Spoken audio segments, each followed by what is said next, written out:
Today in my kitchen, I'm going to be making pizza dough. And the way to make pizza dough is to start off with your dough the day before you're actually going to make your pizza. A lot of people want to make the dough the same day as the pizza. That's fine and dandy, but if you let the pizza dough actually cool in the fridge overnight, it makes a really nice texture. And so before you start any recipe, you should have what's known as your mise en place in front of you. My mise en place here, or put in place, that's really what it means, is put in place in French.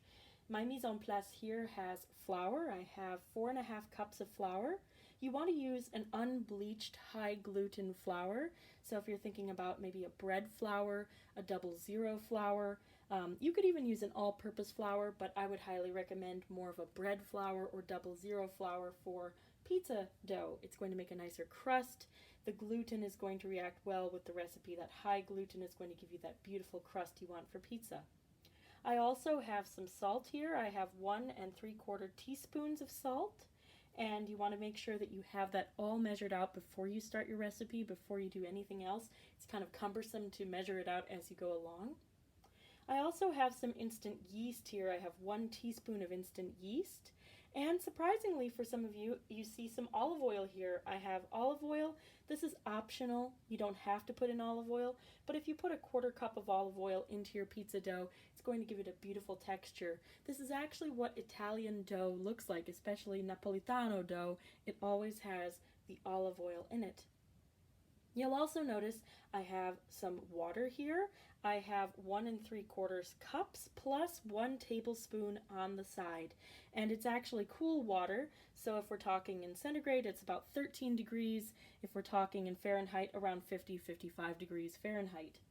I also am using what's known as a roulepas. This is made in France.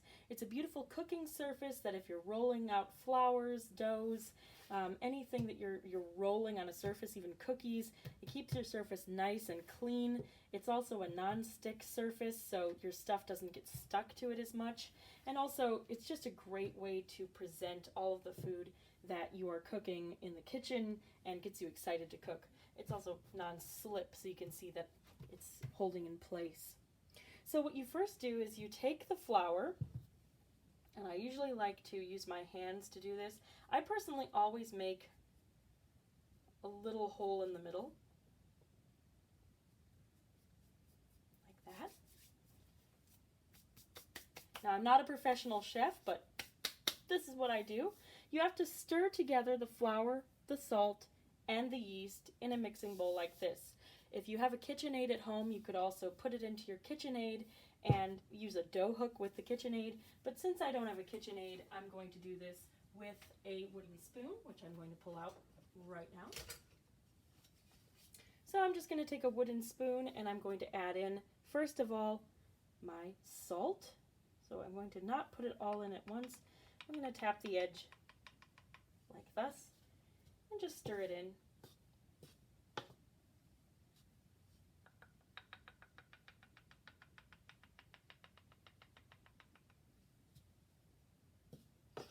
Doesn't have to be precise.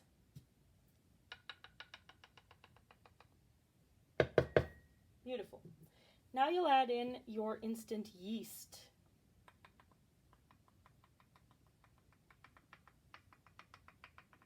Whenever I mix something with flour, I love to use a circular motion, particularly when I'm making breads. I feel like it moves around the flour a lot more evenly. All right, so mix that in.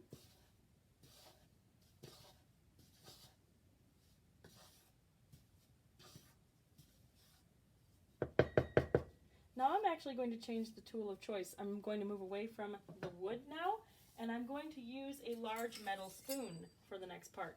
The reason why I'm using a large metal spoon is so that this can really replicate a dough hook. I'm going to be mixing in next my oil and cool water until all of the flour is absorbed. Or you could mix on low speed with a paddle attachment on something like a KitchenAid. But first I'm going to add in my olive oil. So a little bit of olive oil, like this. Put it back into your mise en place.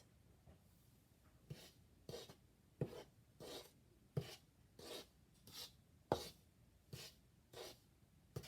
little bit at a time.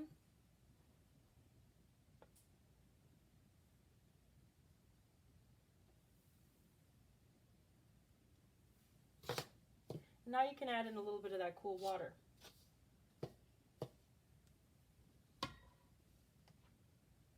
I have this very handy contraption by OXO. Has 1 3/4 cup of water.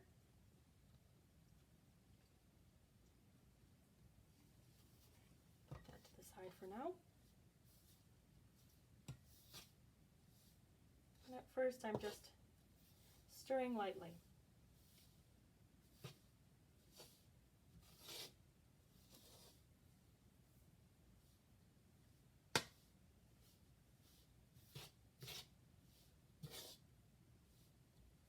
I'm going to add in the rest of my olive oil.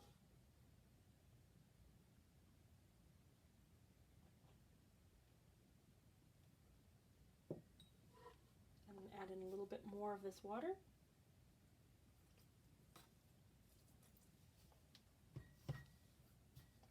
And I'm going to stir. You can see that I'm trying to stir slowly, not forgetting any parts of the flour. Make sure all of the flour is getting absorbed.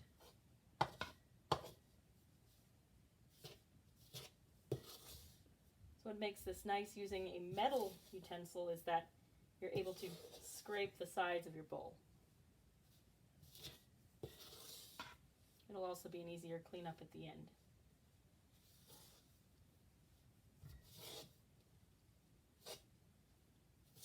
Starting to get dry, so I'm going to add in my water again. You can move your spoon out of the way if you want.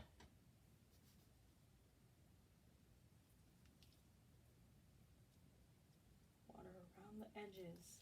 This. As you can see, the nice thing with the roule pas is if you spill on the roule pas, it is also waterproof, so I won't have to worry about that as well. A couple of droplets behind my bowl. Stir nice and smooth. You can see that it's starting to take, getting absorbed.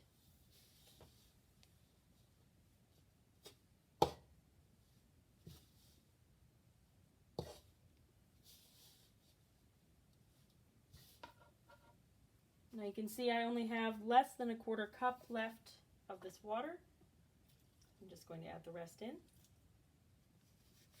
and make sure that it's all out.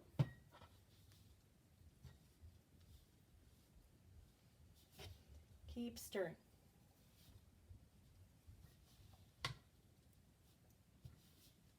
Now what I'm going to do is I'm going to rotate the bowl in a circular motion. This is a real workout. Since at this point many of the gyms are closed, this is a good way to do it at home. Arm day. I'm seeing that I'm making a mass of dough.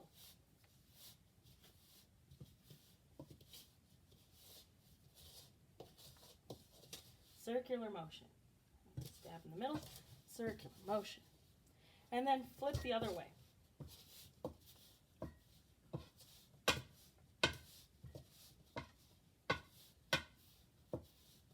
You should reverse it a couple of times because when you reverse it a couple of times, you're able to help the gluten actually. This is developing the gluten when you do this.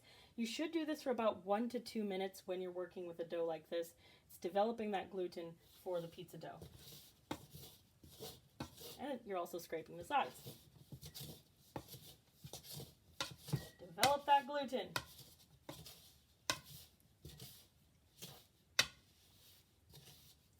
Switch. This is not a precise science either. If you feel like one part of it is needing a little bit more attention, go for it. Be a little artistic.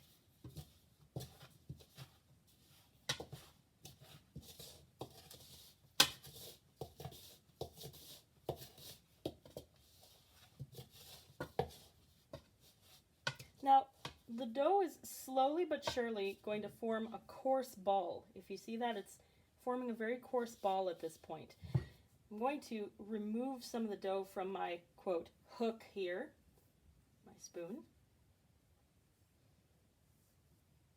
If you don't have a large metal spoon like this, use a small serving spoon or even a tablespoon. It's not going to be as efficient, but if you can't get out of the house to actually get yourself a spoon like this, don't worry about it. You can see that, parts of it are crumbling, but parts of it are forming that ball. You want to really get in there. Circular motion. I'm just going to press it a little bit here. Now,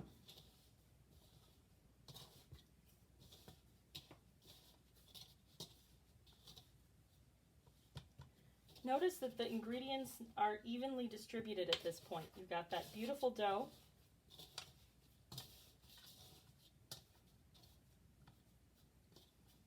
It's a nice dough. Now at this point you feel like you want to do something with it, right? You feel like that, oh, well now I'm ready to do something else. No, you're actually going to let this dough rest for 5 minutes. And what that's going to do is actually hydrating. So imagine it's taking a break. It just ran a marathon. It's taking a break, hydrating.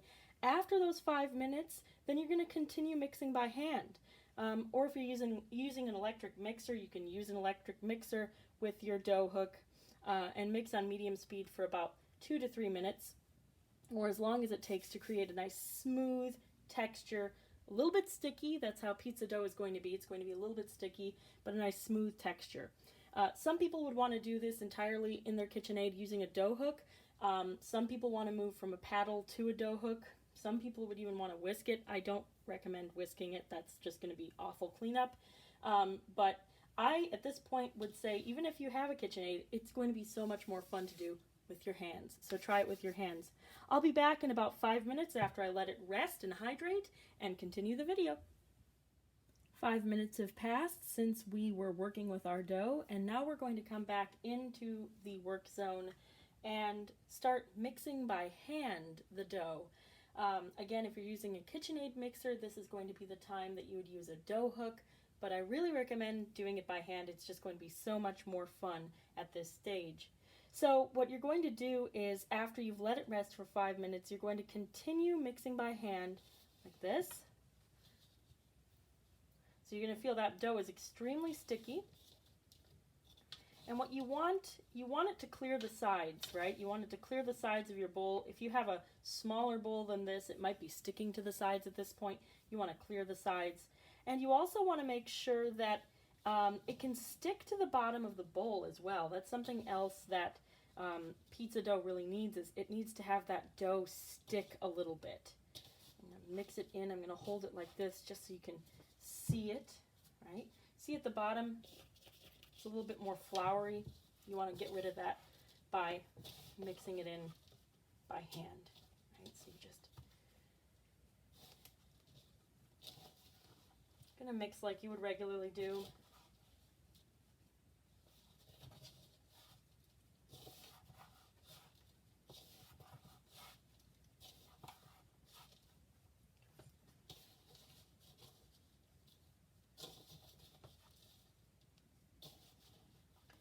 You want it to be a little bit sticky at the bottom once this is done.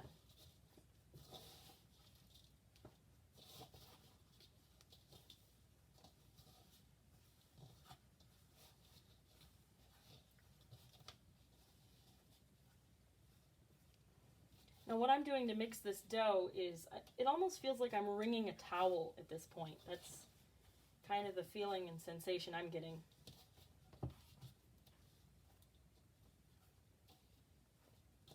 Again, sticky dough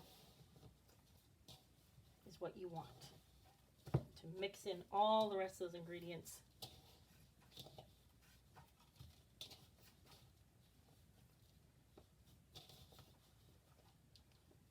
This is not that much of a workout, even though it looks like it. You kind of squeeze.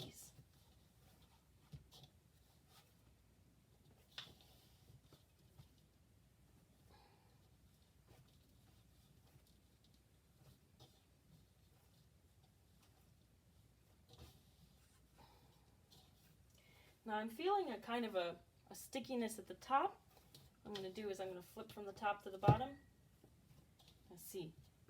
It's sticky. Good. So this is about where you want this, because after you do this, you are going to actually take the dough and you're going to put it on your countertop. So you got to make sure that the dough is not sticking to the sides of the bowl, but it is sticking to the bottom, right? If it's too wet and it doesn't come off the sides of the bowl, you should add in a little bit more flour. I think with the consistency of this dough that I have here, it's looking pretty darn good. It's coming off. It is sticking, but it is not sticking so much it's not overly wet. So at this point, after it clears the bottom of the bowl, you can add in a little bit of cold water. So that's why I had that cold water. So what you'll do is sprinkle in a little bit of cold water, and the finished dough will be springy, it'll be sticky, and almost ready to put out onto the surface. I'm just going to put a little bit of water in the bottom. Like that.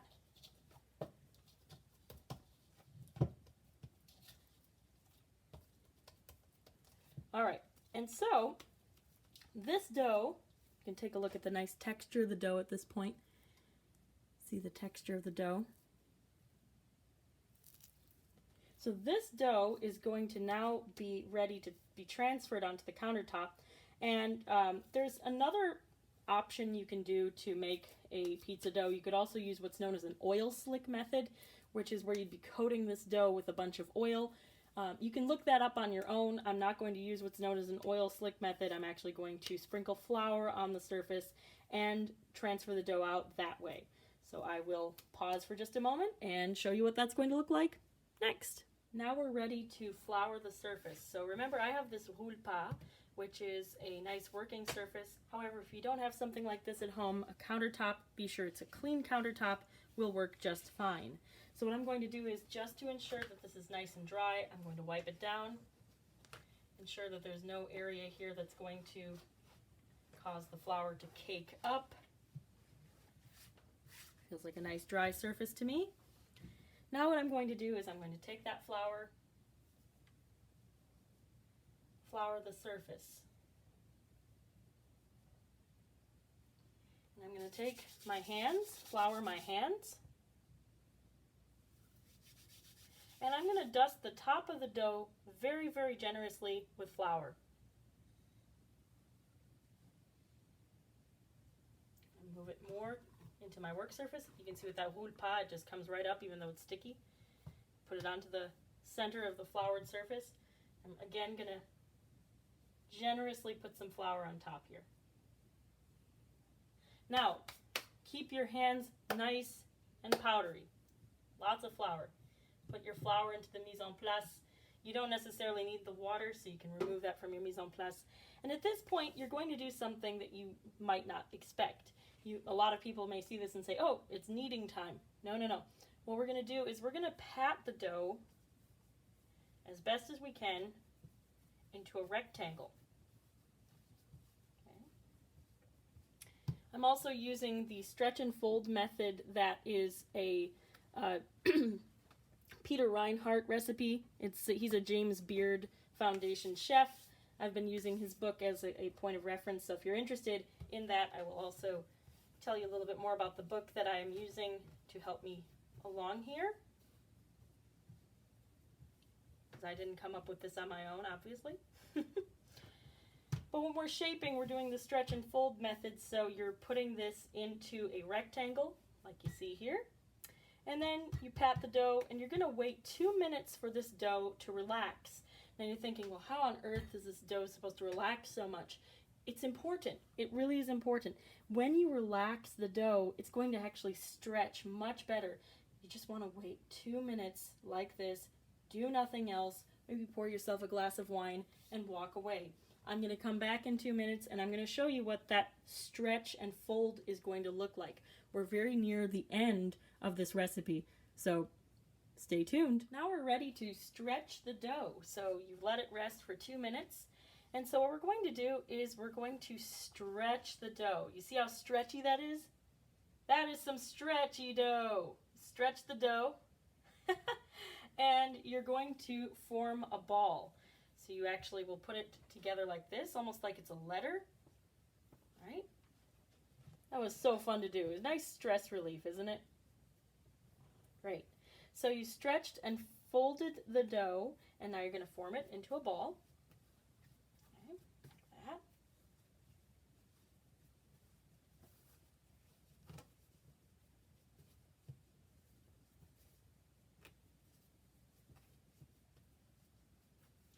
And now you have two options for this. So this is your pizza dough, beautifully done.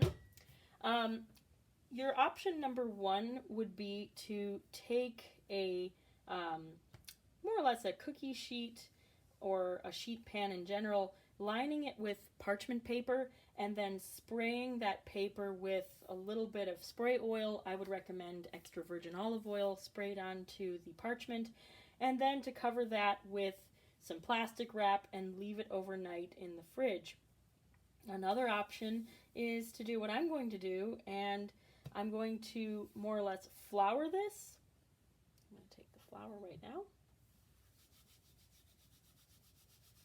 Flour lightly, and flour your hands as well. That's why I'm rubbing them like this. Okay, you flour the dough.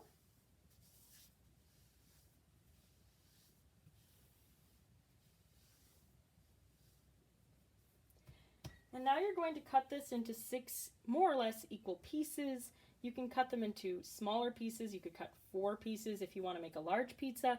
But if you want smaller pizzas, you can cut it into 6 pieces. And once you cut it into 6 pieces, you're going to make those into dough balls themselves. And you can actually put that into an oiled bowl. Another thing that you could do, and I might actually do this because it might be even nicer, changing my mind mid-video, that's fine. You could also take this entirety, right, the entirety of the dough, put it into an oiled bowl, cover it with plastic wrap, and then refrigerate it overnight, and then divide it into the dough balls maybe 1 to 2 hours before you actually want to make a pizza.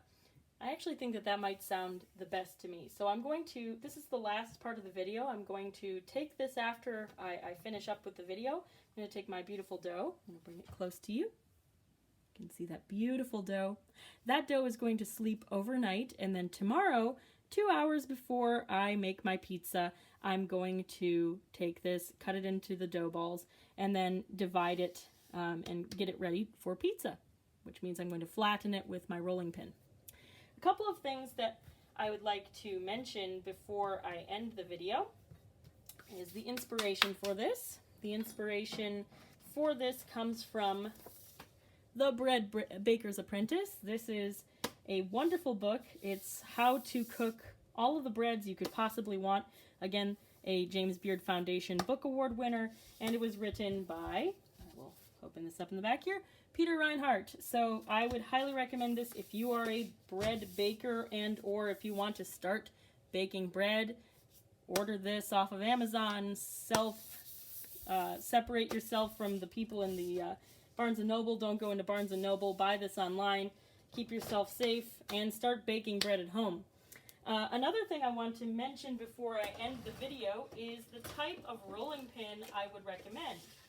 I would recommend a French rolling pin. So this is the type of rolling pin I would recommend. It doesn't have handles on it, right? So it's going to be more or less a straight pin. This is made in Vermont. Really strong wood.